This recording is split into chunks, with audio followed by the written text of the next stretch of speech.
অনুরাগের ছোঁয়া ধারাবাহিকের নতুন পর্বে দেখা যায় যে দীপাকে সহ্য করতে পারছে না সূর্য। দীপা যে সূর্যকে বিপদ মুক্ত করতে ছুটে এসেছে সেটা বিশ্বাস তো দূরের কথা, শুনে আরো উৎসাই।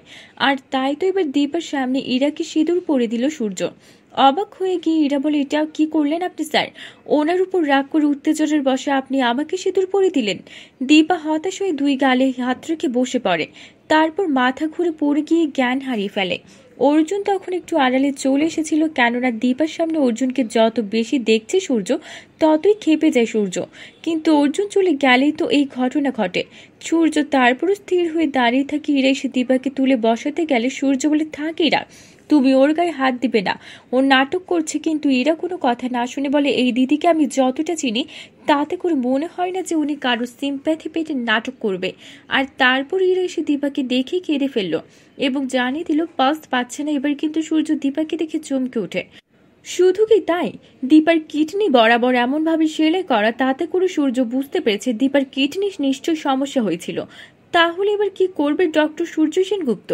বন্ধুরা, তোমাদের কি মনে হয়? এক্ষুনি একটা লাইক দিয়ে এবং কমেন্ট করে জানিয়ে দাও তোমাদের মতামত। ধন্যবাদ।